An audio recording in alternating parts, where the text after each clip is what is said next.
Well, welcome. Welcome to the first week of our brand new series for the new year that's going to take us all the way through the first Sunday of Lent, about 6 weeks from now. Our new series is called The Chosen, and it's inspired by the popular docudrama by the same name about Jesus' life. You can find that show on Amazon Prime and Peacock and Netflix, and maybe this series will even inspire you to start watching it.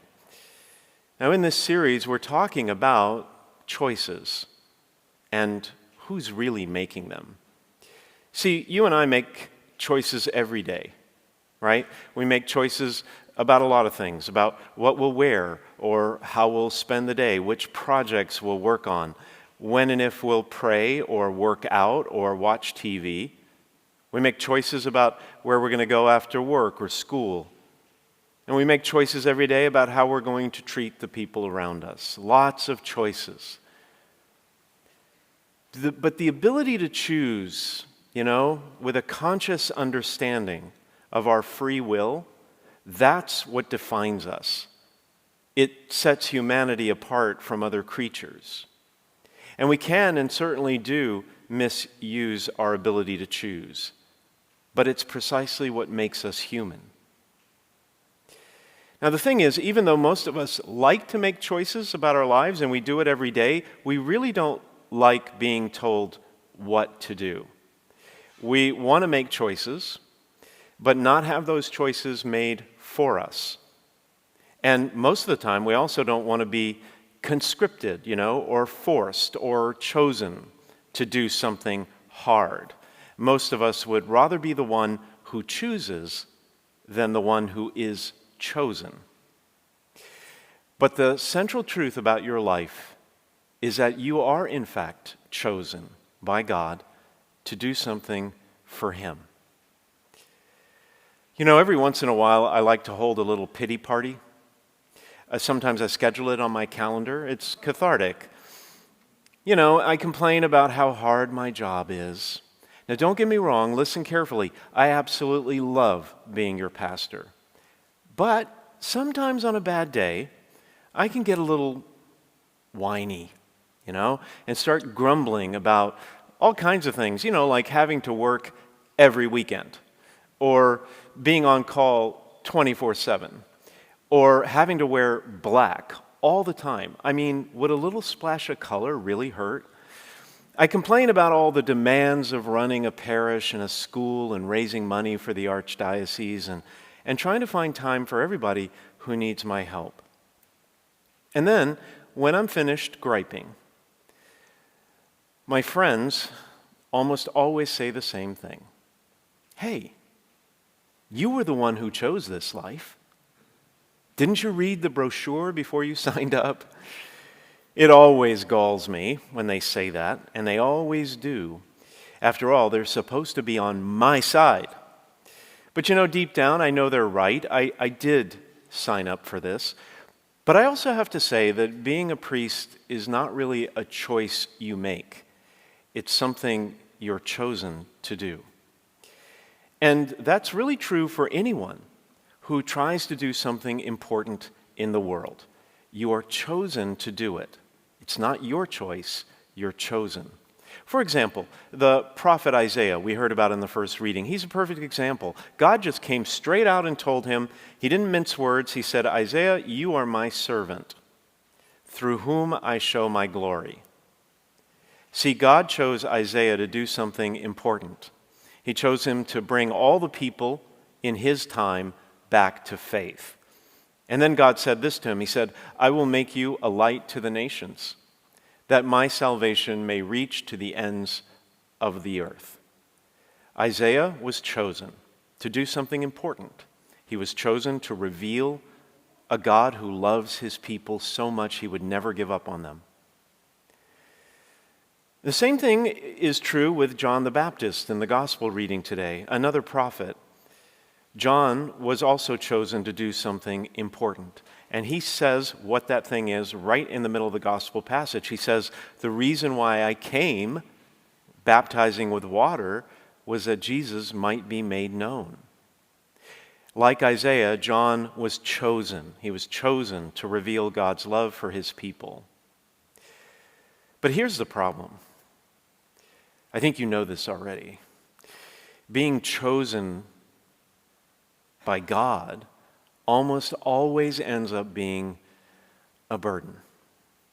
People chosen to do something great, to do something important, they always struggle. They always face hardships. They are often unappreciated and frequently criticized. Just take Isaiah, for example. Like all the prophets, he was persecuted, but at the end of his life, it got worse. He ended up on the wrong side of an evil king and was literally sawed in half. In the same way, John the Baptist was arrested. He languished in prison for years without a trial and eventually was beheaded. Now here's the thing. This might come as bad news. You also have been chosen by God to make him known in the world. The good things you do, especially the hard but ultimately fulfilling choices, the things you really don't want to do but you know you should do because they help someone or a cause that you care about, all of those things that you do, you are actually chosen by God to do them. And that's the central message of this series. You have been chosen by God to make him known in the world by doing the hard things no one else wants to do in a way only you can do. That's your mission. That's your purpose. And we're going to unpack that throughout the whole series. And I got to tell you right up front, it's hard. It's hard to make God known in the world, because to make God known in the world, you have to reveal his love. And to reveal his love requires you to love, to be a loving person all the time. And love is hard. Love always requires a sacrifice. To better understand this point, I'd like us to take a closer look at the second reading today. It's a letter from a man named Paul. You've probably heard of him, St. Paul. He wrote more than half of the New Testament of the Bible. Paul was writing a letter to an early, very early Christian community in a place called Corinth. This was about 30 years after Jesus died on the cross and rose again. And this place, Corinth, still exists today in Greece, about an hour west of Athens. And Paul begins the letter this way. He says this, he says, Paul, called to be an apostle. In other words, he's saying, I am Paul, called to be an apostle of Christ Jesus by the will of God. Now, this sounds like a kind of a throwaway line, like he's just introducing himself as the author of the letter, but he's also explaining that he had been chosen by God, called, chosen by God, to spread the word about Jesus and make God known to all people. And that's what Paul did. In the course of his ministry, Paul traveled more than 10,000 miles on foot. He visited over 50 places and established 14 churches. He was a very busy man. And like Isaiah, like John, like anyone chosen to do something important for God, Paul faced many hardships. He was beaten, he was attacked by mobs, he was pelted with stones, he was sent to prison numerous times, and much more. But in this letter that he's writing, Paul was upset and burdened by something very different. You see, he had started that church in Corinth. He had created it from scratch. He gathered the people. He taught them all about Jesus, everything he knew, and then he went away to go do the same thing somewhere else. But then he heard through the grapevine that the people in Corinth were fighting with each other. The people in the church were fighting with each other, and they were divided. And the problem was that many of them had been given incredible spiritual gifts. You know, they could do all these amazing things. They could speak in what are known as angelic tongues. There are still some people today who can do that. They could heal people. There are still people today who could do that. They could prophesy about the future. They had all these incredible spiritual gifts, which sounds like a good thing, but it caused them to be at odds with one another because each person thought that the special gift they had been given made them better, more holy, more worthy than everyone else in the community. So right in the beginning of his letter, Paul reminds them of something really important. He says, look, you have been called to be holy. In other words, not fighting with each other. And the rest of the letter that he writes is all about what holiness really means. You know, a lot of people, especially people who don't really consider themselves church people or religious people, they seem to think that holy means being perfect, or never making a mistake, or never violating any of the rules. And even you know, and a lot of Catholics, you might think of holy people as being kind of stuffy, boring, overly serious, or even hypocritical. Holy rollers who never have any fun. But look at what Paul says later in the letter. This is in chapter 12.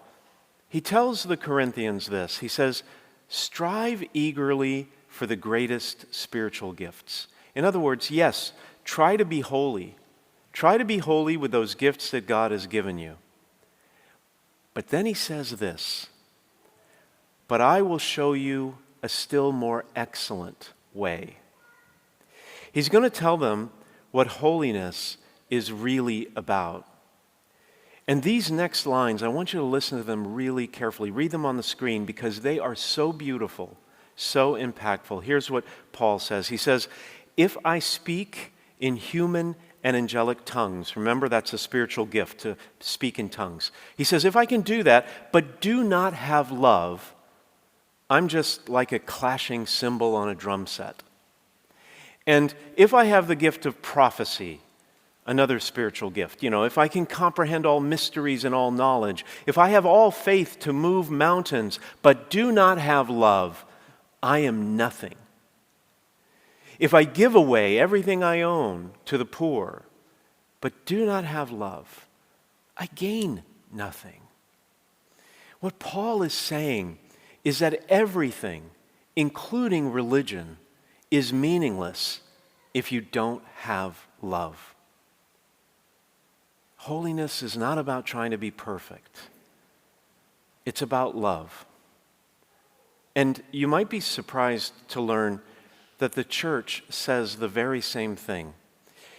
You've probably heard of this council in the 1960s. It was a worldwide church council called the Second Vatican Council. And the central teaching of that Second Vatican Council was that every person is chosen to be holy. They call it the universal call to holiness. But in the central document of Vatican II, Lumen Gentium it's called, they define what being holy is all about.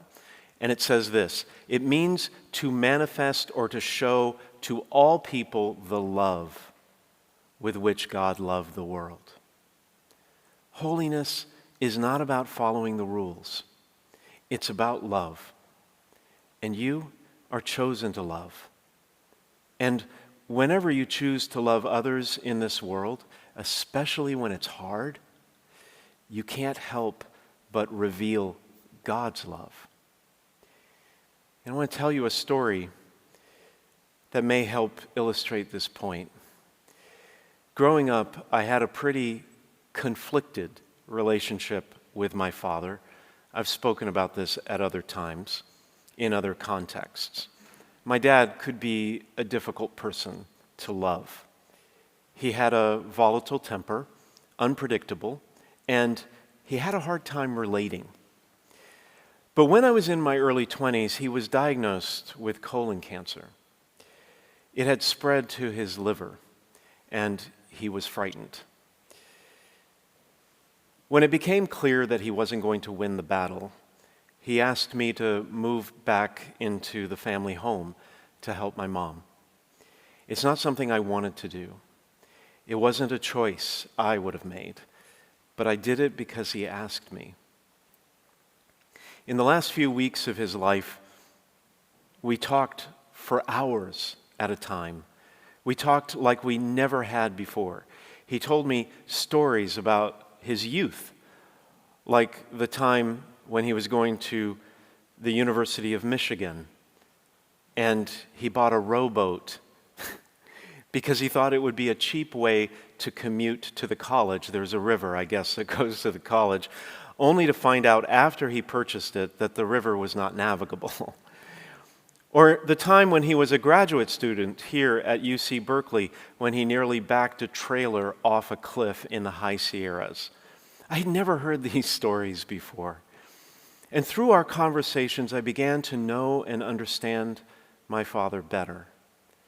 For really the first time, I realized he was just like me and every other person on this planet. He had hopes and dreams. He experienced failure, disappointment, and pain.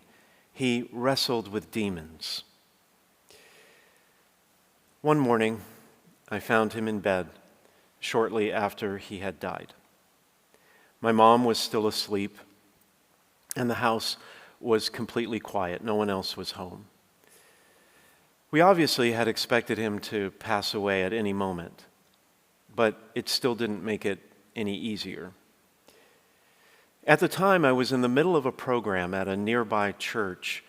I was becoming Catholic. And the people who ran the program had just given each of us a very simple cross with a metal chain. And to this day, I'm surprised by what I did next. I took the cross off and I gently placed it around my dad's neck. And then I whispered in his ear, "I love you, Dad." It was the first time I ever recall saying those words to him, and he had never said them to me.